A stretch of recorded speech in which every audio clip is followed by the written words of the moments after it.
اللہ کریم نے فرمایا بندہ مومن جان لے اگر میں تجھے ایک مشکل دوں گا تو میں تجھے کتنی آسانیاں، چلے سارے بول دیں کتنی جی، کتنی اللہ تعالیٰ آسانیاں دے گا؟ 2 آسانیاں۔ ہم لوگ اچھا جب ہمارا ذہن بن جاتا ہے نا کمزوری کا، ہمارا جب مزاج بن جاتا ہے مایوسی کا، پھر معاملہ ذرا ہمارے لیے گمبھیر ہو جاتا ہے۔ اگر ہم یہ ذہن بنائے نا کہ مشکل میرے اللہ کی طرف سے آئی ہے تو وہ مجھے آسانی بھی ضرور عطا کرے گا، تو پھر اللہ ضرور ہی آسانیاں عطا فرماتا ہے۔ اور جو مشکلات زندگی میں آتی ہیں نا، حضرت مولا علی شیر خدا رضی اللہ تعالیٰ عنہ کا بڑا خوبصورت فرمان ہے۔ حضرت علی فرماتے ہیں جب تجھے مشکل آتی ہے تو وہ تجھے رب کا پتہ بتانے آتی ہے، وہ تجھے اللہ کا پتہ بتاتی ہے، اس لیے کہ جب تو سارے اسباب کر لیتا ہے، جو ضرورت ہوتی ہے پوری کرتا ہے، تندرست ہو کے وہ کام کرتا ہے، پھر بھی کام نہیں ہوتا، تو اس کا مطلب ہے کرنے والا تو نہیں، کرنے والا کوئی اور ہے جو کام کرنے والا، کوئی اور ہے۔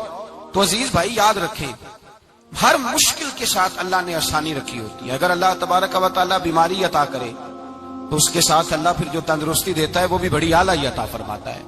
اگر اللہ کبھی غربت دے تو پھر اس کے بعد جو اللہ تعالیٰ آسانی دیتا ہے وہ بھی بڑی اعلیٰ ہی عطا فرماتا ہے۔ اگر کہیں سے آپ کو دکھ ملتے ہیں تو پھر جب سکھوں کا وقت آتا ہے تو پھر گنے نہیں جاتے۔ یاد رکھیں مشکلات کے پہلو میں آسانیاں ہوتی ہیں، اور جس آدمی کو مشکل آتی نہیں، میرے نبی کریم سید عالم صلی اللہ علیہ وسلم نے فرمایا مومن کو جو مشکل بھی آتی ہے اللہ اس کی برکت سے اس کے گناہوں کو معاف فرما دیتا ہے، اللہ اس کی برکت سے اس کے گناہوں کو معاف کرتا ہے، یہاں تک کہ حضور نے فرمایا میرے مومن کو کانٹا بھی چبھے تو اللہ تعالیٰ اس کی مشکل کو آسان فرما دیتا ہے۔ 2 بزرگ بیٹھے تھے، ایک حضرت احمد رحمت اللہ علیہ اور ایک حضرت شرف الدین منیری رحمت اللہ علیہ۔ تو حضرت شرف الدین منیری کہنے لگے کہ دوست اصل میں وہ ہوتا ہے جو دوست کی طرف سے آنے والی تکلیف پر صبر کرے، جو اللہ کی طرف سے آنے والی تکلیف پہ صبر کرے وہ اللہ کا محبوب ہوتا ہے۔ تو حضرت احمد فرمانے لگے نہیں مجھے تیری بات کی سمجھ کوئی نہیں آئی، صبر کرے وہ اللہ کا دوست ہے، مصیبت پہ صبر کرے۔ تو کہا جناب پھر اگر نہیں سمجھ آئی تو آپ بتا دیں اللہ کا دوست کون ہے؟ تو آپ فرمانے لگے جو محبوب کی طرف سے آنے والی مصیبت کو اس کا تحفہ سمجھ کے قبول کرے وہ اصل دوست ہوتا ہے، اس کا تحفہ سمجھ کے قبول کرے، اپنے رب کا تحفہ سمجھے، مالک کا تحفہ سمجھے کہ اس نے مجھے تحفہ دیا ہے، مجھے کسی مشکل میں ڈالا ہے۔ تو رب کریم بلا مثال و بلا تشبیہ سمجھانے کے لیے اللہ جب کسی کو مشکل میں ڈالتا ہے، کافروں کو تو اس نے موجیں کرائی ہوئی ہے، بڑی بڑی سہولتیں دی ہوئی ہیں، مشکل میں ڈب بھی ڈالتا ہے، اپنے نیک بندوں کو ہی ڈالتا ہے۔ نمرود اور فرعون کے پیروں میں کانٹا بھی نہیں چبھتا، ان کو تکلیف نہیں آتی، تکلیف کسے آتی تھی؟ اللہ کے نیک بندوں کو تکلیف آتی تھی۔ حضرت رابعہ بصریہ جب تک زندہ رہی تب تک بیمار رہی، جس دن طبیعت ٹھیک ہوتی تو کہتی اے اللہ تو کہیں مجھ سے ناراض تو نہیں ہو گیا، تو کہیں ناراض تو نہیں مولا جب تو مجھے تکلیف دیتا ہے تو میں رو کے تیری عبادت کرتی، جب مجھے دکھ ہوتے ہیں تو میں سجدے میں تڑپتی، اور خدا بندہ اب تو میں سکھی ہوں، موج میں ہوں، مجھے رونا ہی نہیں آ رہا، تو خدا بندہ تو کہیں ناراض تو نہیں ہو گیا مجھ سے؟ دکھ تو اچھے ہوتے ہیں، دکھ تو پیارے ہوتے ہیں، اور دکھوں کے بعد جو اللہ آسانی دیتا ہے اس آسانی کا پھر کیا ہی کہنا۔ اس حضرت ایوب علی نبینا علیہ الصلوۃ والسلام بیمار رہے، 60 سال اللہ نے تندرستی دی۔ کتنے سال بولے؟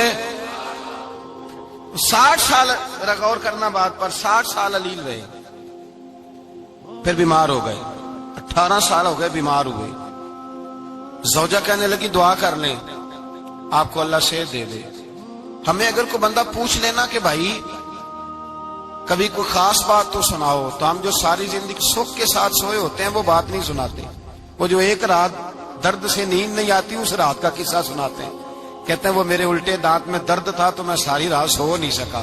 او بھائی جو ساری زندگی سویا ہے اس کا تو ذکر نہیں کر رہا، اور ایک رات جو تجھے نیند نہیں آ رہی، کسی سے پوچھا جائے، ڈاکٹر کہتے ہیں 360 ہڈیاں ہوتی ہیں وجود میں، کسی سے پوچھا جائے نا تیرا کیا حال ہے تو 359 ہڈیوں کا ذکر نہیں کرتا، جس گھٹنے میں درد ہے اس کا ذکر کرتا ہے، کہتا ہے یہ گھٹنے میں بڑی درد ہے۔ او بھائی باقی 359 ٹھیک ہے نا، ان کی بھی تو کوئی بات سنانا۔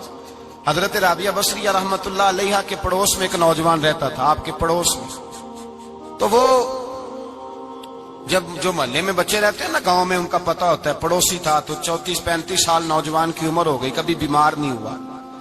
ایک دن اس کی طبیعت علیل ہوئی، سر میں درد ہوا تو اس نے پٹی باندھ لی سرخ رنگ کی، باہر نکل کے آیا، حضرت رابعہ بصری علیہ رحمہ نے دیکھا تو فرمانے لگے بیٹے خیر ہے؟ لگا جی اماں جی سر میں بڑی درد ہے۔ آپ فرمانے لگے کتنی عمر ہو گئی؟ کہنے لگا 34-35 سال۔ فرمانے لگے پہلے تو کبھی درد نہیں نہ ہوئی؟ کہا نہیں اماں جی آج ہی ہوئی ہے۔ تو آپ فرمانے لگے 34 سال اللہ نے صحت دی ہے، تو نے شکر کی ایک پٹی بھی نہیں باندھی، اور آج درد ہوئی ہے تو شکوے کی پٹی تو نے فوراً ہی باندھ لی ہے، کوئی شکر کی پٹی بھی باندھنی چاہیے۔ حضرت ایوب 18 سال بیمار رہے، زوجہ کہنے لگی دعا کر لو، تو آپ فرمانے لگے بی بی سے کہ صحت کتنی دیر رہی؟ اس نے کہا 60 سال۔ تو آپ فرمانے لگے ذرا بیماری کو بھی 60 سال گزر لینے دو، پھر دعا بھی کر لیں گے۔ یہ دعا کی، اللہ یہ لفظ کہے اللہ نے صحت دے دی، تندرستی آ گئی۔ ایک دن گھر میں بیٹھے بیٹھے زوجہ کہنے لگی کہ ایوب یہ بتاؤ دکھ اچھے کہ سکھ؟ آپ فرمانے لگے سارے دن ہی اللہ کے ہیں پر دکھ بڑے اچھے تھے۔ مجھ سے پوچھو تو دکھ بڑے اچھے تھے۔ کہا کس طرح؟ تو حضرت ایوب فرمانے لگے جب میں بیمار تھا تو 24 گھنٹے میں ایک دفعہ میرا رب میرا حال پوچھا کرتا تھا، ایک دفعہ میرا اللہ پوچھتا تھا ایوب تیرا حال کیا ہے؟ فرماتے ہیں 12 گھنٹے تو لذت ہی رہتی تھی کہ میرے رب نے میرا حال پوچھ لیا، اور اگلے 12 گھنٹے میں انتظار کرتا تھا مالک حال دوبارہ کب پوچھے گا۔ فرمانے لگے اب صحت تو ہو گئی ہے پر اب میرا رب میرا حال تو نہیں نہ پوچھتا۔ بھائی مشکلات جو ہوتی ہیں وہ تو تجھے سجا دیتی ہیں، سوار دیتی ہیں، تجھے یاد آتا ہے کوئی اپنا۔ جب تجھے درد ہوتی ہے نا، تکلیف ہوتی ہے، پھر تیرا دل کرتا ہے کوئی کندھا ملے جہاں میں سر رکھ کے رہوں۔ پھر اسی لیے تو کسی درویش سے کسی نے پوچھا تھا اپنا کون ہوتا ہے؟ تو کہا جو تجھے دکھ کے وقت یاد آئے وہ تیرا اپنا ہے، جو تجھے عین آزمائش کے وقت یاد آئے اور تجھے اس کا نمبر فوراً تیرے موبائل پہ چلنے لگے وہ تیرا اپنا سجن ہے، جس کو تو دکھ کے وقت یاد کرے۔ تو بھائی مشکلات کے بعد جو اللہ آسانی دیتا ہے، حضرت ابراہیم کو آگ میں بھی پھینکا گیا، حضرت ابراہیم علیہ السلام کو ستایا بھی گیا، نکالا بھی گیا، لیکن جب ان مشکلات سے گزرے تو میرا رب فرماتا ہے وَإِذِ ابْتَلَىٰ إِبْرَاهِيمَ رَبُّهُ بِكَلِمَاتٍ فَأَتَمَّهُنَّ قَالَ إِنِّي جَاعِلُكَ لِلنَّاسِ إِمَامًا۔ کہا جب ابراہیم پورے اترے تو پھر ہم نے انہیں امام بنا دیا۔ یا اللہ کس طرح کی امامت دی؟ فرمایا میں نے اتنی اعلیٰ شان عطا کی ہے کہ اپنے لاڈلے رسول کو جناب ابراہیم کی نسل میں پیدا فرما دیا ہے، میں نے مصطفیٰ کو ان کی نسل میں پیدا کر دیا، قیامت تک کے لیے ان کا وقار بڑھا دیا۔ اللہم صلی علی محمد وعلی آل محمد کما صلیت علی ابراہیم وعلی آل ابراہیم، ان کی عظمت بڑھا دی، اس لیے کہ جب وہ آزمائش سے گزر کر کے آئے پھر جو آسانی دی۔ میرے نبی پاک صلی اللہ علیہ وسلم نے دین ابراہیمی کی بہت ساری چیزوں کو رکھا، کہا میں ملت ابراہیمی پہ ہوں۔ جب کوئی مشکلات کو عبور کر کے آتا ہے، جب کوئی تکلیفیں سہ کر کے آتا ہے، اس کے لیے جو اجر ہوتا ہے، اس کے لیے جو پھر اللہ کتنی ذرا بڑی توجہ کیجئے گا۔ لوگ سمجھتے ہیں فلاں آدمی مشکل میں ہے تو شاید مشکل میں ہی رہے گا، فلاں آزمائش میں ہے تو شاید میرا اللہ فرماتا ہے ایک مشکل دے کے میں 2 آسانیاں بھی دوں گا۔ تم مشکل دیکھ رہے ہو، مشکل نہ دیکھو، وہ جو اس کو بعد میں آسانی آنے والی ہے، اور ڈبل جو میں اس پر نعمت کرنے والا ہوں اس کو دیکھو۔ حضرت یوسف کو بھائیوں نے کنویں میں ڈال دیا تھا، اور جب کنویں سے نکلے تو مصر کے بازاروں میں بکے، اور پھر زلیخا نے الزام لگایا تو حالات بگڑ گئے، حضرت یوسف کو جیل جانا پڑا۔ کتنی کٹھن زندگی تھی، لیکن میرے مالک کو کچھ اور ہی منظور تھا۔ کنویں میں گرنے والے، بازار میں بکنے والے، جیل میں جانے والے، الزام لینے والے جناب یوسف کو رب کریم نے اسی مصر کا بادشاہ بنا دیا، اللہ پاک نے اسی مصر کا حکمران بنا دیا۔ یاری تیری سونا پر ازمیشاں تیریاں اگ، اے سونا پرکھیا جاوند آئی پہلو نال اگاں دے لگ، اس کے لیے تھوڑا سا جتن کرنا پڑتا، تھوڑے کٹھن حالات سے گزرنا پڑتا، تھوڑی آزمائشوں کا روپ دیکھنا پڑتا ہے۔ ہم چاہتے ہیں کہ ہمیں چھیڑے کوئی نہ کوئی تکلیف نہ آئے، کوئی آزمائش، یہ ہو نہیں سکتا میرے بھائی۔ نامی کوئی بغیر مشقت نہیں ہوا، 100 بار جب عقیق کٹا تب جا کر نگی ہوا۔ ہم چاہتے ہیں کہ ہمیں کچھ بھی دقت نہ آئے، مشکلات نہ آئے، اور مشکلات تو انسان کو سنوارتی ہیں بھائی، وہ تو نکھارتی ہیں۔ کبھی پوچھا کرو جا کر کے کسی گندم کے دانے سے کہ تو کہاں سے ہو کے آیا ہے، کہاں سے نکل کے آیا ہے، تو وہ بتلائے گا کہ بڑے مشکل مراحل سے گزرا ہوں، اور پھر اللہ نے مجھے طاقت دی ہے کہ میں انسان کے وجود کا حصہ بناؤں۔ تو بھائی کٹھن مراحل، آزمائشیں، تکلیفیں، یہ انسان کو بڑا انسان بنا دیتی، یہ اس کے لیے ترقیوں کا پیش خیمہ ہوتی۔ ہمارے جمال پریشان ہو جاتے ہیں، عورتیں خاص کر کے اس بات پہ توجہ کریں، وہ بڑی جلدی غم لے جاتی ہیں، وہ کہتی ہیں جانے میرا کچھ ہوگا ہی نہیں، جانے میرا کچھ ہو ہی نہیں سکتا۔ میرے بھائی درجنوں اور بیسیوں لوگ ایسے ہیں جن کی اولادیں نہیں تھی لیکن نام ان کا ان سے بھی زیادہ ہے جو بڑے بڑے صاحب اولاد۔ حضرت عبداللہ مزنی حضور کے غلام تھے، قبیلہ مزن کے رہنے والے، والد فوت ہو گئے، چچا نے پالا تھا، اسلام قبول کر لیا۔ چچا اسلام کا بڑا دشمن ہے، حضور کا نام آئے تو جلال کرتا، حسد اور بغض میں جل جاتا، بڑی اسلام کے ساتھ دشمنی اور عناد رکھتا ہے۔ حضرت عبداللہ کہتے ہیں پہلے تو میں عشق رسالت کو دباتا رہا، پھر یہ چنگاری شعلہ بن گئی، پھر کہ یہ ہلکا سا جذبہ سمندر اور صحرا کا روپ دھار گیا۔ فرماتے ہیں ماں تھی اور میں تھا، میں گیا جا کے چچا سے کہا میں نہیں رہ سکتا۔ کہاں جائے گا؟ تو میں نے دھیمے لہجے میں کہا میں مدینے جاؤں گا، اب میں رسول اللہ کے مدینے جاؤں گا، اب میرا گزارا نہیں ہوتا، اب میں جاؤں گا۔ کہتے ہیں چچا کہنے لگا اچھا تو وہاں جائے گا؟ تجھے میں نے پالا، میں نے پوسا، وہ مکان میں نے تجھے بنا کے دیا، تیری جیب میں جو پیسے ہیں میرے دیے ہوئے ہیں۔ کہتے ہیں میں نے کہا چچا میں سارا کچھ سوچ کے آیا ہوں، مکان بھی تو رکھ لے، پیسے بھی رکھ لے۔ کہتے ہیں اس نے ہر چیز رکھوا لی۔ جب پلٹنے لگا تو چچا کہنے لگا جو کپڑے تو نے پہنے ہیں یہ بھی میں نے خرید کے دیے تھے۔ حضرت عبداللہ فرماتے ہیں میں نے وہ کپڑے بھی اتار کے دیے، برہنہ حالت میں میں ماں کے پاس گیا اور میں نے کہا اماں میں پہلے بھی تو ننگا پیدا ہوا تھا، تو نے ہی کپڑے پہنائے تھے، میرا پھر بدن ننگا ہو گیا ہے، کپڑے دے دے۔ کہتے ہیں 2 بیبیوں والے کپڑے اماں نے دیے، ایک میں نے تامت باندھ لی، دوسرا اوڑھ لیا اور مدینے پہنچا۔ کہتے ہیں جب میں ٹھنڈی رات مدینے پہنچا تو کالے رنگ کے حبشی غلام حضرت بلال دودھ کا پیالہ لیے کھڑے تھے، ہاتھ میں کھجوریں تھی، کمبل تھا، کہنے لگے آ جا آ جا، مصطفیٰ نے فرمایا تھا قبیلہ مزن سے میرا غلام آ رہا ہے، میں ساری رات سے تیرا انتظار کر رہا ہوں۔ حضرت جناب سیدنا عبداللہ رضی اللہ تعالیٰ عنہ فرماتے ہیں میری مشکل آسان ہوئی، فرماتے ہیں مجھے مدینے میں اعزاز مل گیا، مجھے عزت مل گئی، ہر آدمی میری قدر کرنے لگا۔ گویا حضور کہتے ہیں کہ حضرت عبداللہ دعا کرنے لگے کہ اے اللہ تو نے مجھے بڑی شان دی ہے مصطفیٰ کی گود میں، اگر اسی رحمت کے چھاؤں میں پردہ کر جاؤں تو میری بات بن جائے گی۔ حضرت عبداللہ کا وصال بھی رسول اللہ کی گود میں ہی ہو گیا، گود میں نہ کوئی رشتہ دار، نہ کوئی تعلق دار، نہ کوئی ہمسایا اپنا، نہ کوئی چچا، نہ کوئی ماموں، شہر میں تنہا اسی کسے دے کچھ نہیں جے لگ دے تے نہ کوئی ساڈا دردی، تنہائی۔ جنازہ اٹھا تو اٹھانے والے کون؟ ابو بکر صدیق، فاروق اعظم، عثمان غنی، مولا علی، حسنین کریمین جنازے میں شامل۔ میرے رسول پاک صلی اللہ علیہ وسلم نے جنازہ پڑھایا، دیکھو مشکل کاٹی تھی تو آسانی کا رنگ دیکھو، آسانی کا انداز دیکھو۔ حضرت سیدنا ابو دردہ رضی اللہ تعالیٰ عنہ ارشاد فرماتے ہیں مدینے میں رواج تھا کہ جب قبر میں اتارنے لگتے تھے تو قریبی رشتہ دار اتارا کرتے تھے، اور عبداللہ کا تو رشتہ دار ہی کوئی نہیں تھا مدینے میں، کون اتارے؟ فرمایا جب قبر میں اترنے لگے تو حضرت ابو بکر صدیق اور حضرت عمر فاروق اتر گئے کہ ہم قبر میں اتارتے ہیں۔ رسول اللہ نے فرمایا تم باہر نکلو، تم کیوں قبر میں گئے ہو، باہر آؤ۔ کہتے ہم باہر آئے تو اللہ کے رسول اندر گئے، فرمایا کون کہتا ہے اس کا کوئی نہیں، میں جو موجود ہوں، کون کہتا ہے کوئی نہیں؟ فرمایا رکھو میرے ہاتھوں پہ۔ کہتے ہیں حضور کے دست مبارک پہ رکھا اور باہر کھڑے ہم رشک کرنے لگے کہ واہ اللہ تیرا آسانی دینے کا رنگ، آسانی۔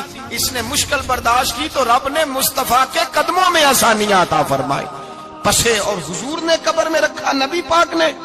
میرے دادا مرشد کہتے ہیں عشق سرکار کی ایک شمع جلا لو دل میں، بعد مرنے کے قبر میں بھی اجالا ہوگا۔ اور میرے اعلیٰ حضرت فرماتے ہیں لحد میں عشق رخ شاہ کا داغ لے کے چلے، لحد میں عشق رخ شاہ کا داغ لے کے چلے، اندھیری رات سنی تھی چراغ لے کے چلے۔ اور بیدم شاہ بارسی تو حد کر گئے، کہنے لگے پسے مردن، بعد مرنے کے پسے مردن فرشتوں نے جو تلاشی لی تو کیا نکلا؟ فقط ایک دل کے گوشے سے خیال مصطفیٰ نکلا، فقط ایک دل کے گوشے سے خیال۔ اور کامل پیرو نہ دے باہو قبر جنا دی جیوے۔ میرے بھائی نبی پاک صلی اللہ علیہ وسلم کے ساتھ وفا کی تنگی دیکھ کر دقت ساتھ دیا. مکہ مخالفت کرتا تو جناب فاطمہ حضور کا خیال رکھتی. فاطمہ بنت اسد بڑا پیار کیا, بڑی محبت کی مولا علی کی والدہ نے, ہر دکھ ہر تکلیف کاٹی, لیکن رسول کائنات صلی اللہ تعالی علیہ وسلم کا ساتھ نہ چھوڑا. اور یہاں تک روایات میں ملتا ہے کہ جناب فاطمہ الزہرا جب بیعہ کے ان کے گھر گئی تو باہر سے سودا لا کے دیتی. حضرت فاطمہ سے بڑا پیار کرتی, بڑی محبت, مشکلات میں ساتھ دیا. جب وصال ہوا تو فرماتے ہیں کوہرام مچ گیا مدینے میں. لوگ منتیں کرتے تھے کہ حضور کا ایک بال مل جائے تو قبر میں بخشش کا سامان ہو جائے گا. رسول پاک نے فرمایا جب جناب علی کی والدہ کو غسل دے دو تو کفن پہنانے سے پہلے میرے پاس آنا.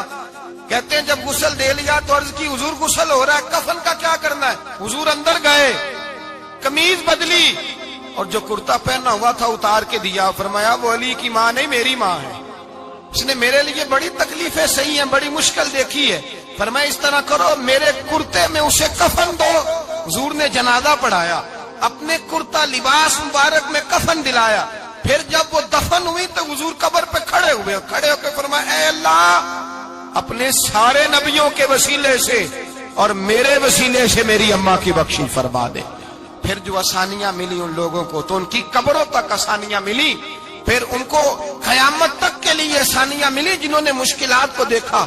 اور بھائی جو سوئے رہے, جو آرام کرتے رہے, جنہوں نے مناسب ہی نہ سمجھا کوئی کٹھن مرحلہ طے کرنا, جنہوں نے کہا نا نا نا نا ہم تو سکھ کے ساتھی ہیں, ہم تو سکون کے ساتھی ہیں, بھائی ہم تو سلوٹ کے ساتھی ہیں, جب موجیں لگے گی تو دوڑ کے پہنچیں گے, کہیں گے ہمارا بھی تعلق بنتا ہے, ہماری بھی رشتہ داری ہوتی ہے, ہمارے بھی رابطے ہوتے ہیں, پھر دوڑ کر کے پہنچیں گے. اصل ساتھی وہ ہوتا ہے جو دکھ کا ساتھی ہوتا ہے, آزمائش کا ساتھی, مشکلات تجھے اونچا اڑاتی. حضرت سلمان فارسی کہتے ہیں میں نبی پاک کی تلاش میں نکلا تھا, حضور کی تلاش میں نکلا, اور میں نے کئی سال حضور کو ڈھونڈا, کبھی ایک دروازے, کبھی ایک دروازے, کبھی دوسرے دروازے, کبھی تیسرے دروازے.